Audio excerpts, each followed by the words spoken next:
જય શ્રી કૃષ્ણ મિત્રો, કેમ છો બધા? મજામાં થશો. આજે તો આપણે ફરી પાછા નીકળી ગયા ગોળા ખાવા માટે. તમને એમ થતું છે આ તો દરરોજ ગોળા ખાય છે, પણ ઉનાળો છે આપણે ખાવા પડે.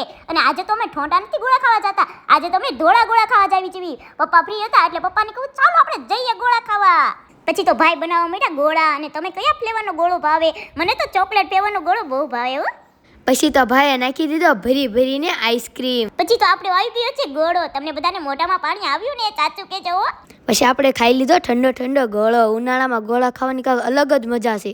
જેનુભાઈ મારો પણ ગોળો ઝપટી લે, એ પહેલા હું ખાઈ લઉં. આજે પપ્પા ફ્રી હતા એટલે ગોળા ખાવાનો પ્લાન બની ગયો. હમણાંથી પપ્પા ફ્રી જ નહોતા. પછી દીદીએ ખાઈ લીધી ચેરી. દીદી ગોળા ખાવા આવી છે કે ચેરી ખાવા આવી છે કાંઈ ખબર નથી, અલગ જ છે ખાવો.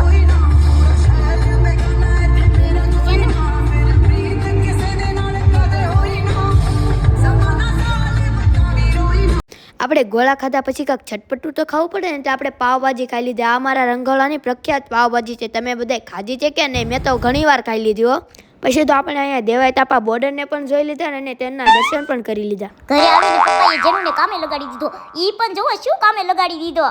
ગાઈસ, કામ તો કરવું પડે ને, કામ કર્યા વગર કાંઈ છૂટક્યો નથી. તમે કાંઈ મારું કામ કરવા નહીં આવો. પછી આપણે કામ કરીને થાકી ગયા એટલે મેન ધીવે ખાઈ લીધી પાવભાજી. એ પણ પાછા એસીમાં બેઠા. તો અમારા વિડીયોને લાઈક કરજો, શેર કરજો, સબસ્ક્રાઈબ કરજો. Bye bye. તો મળી આવતા બ્લોગ.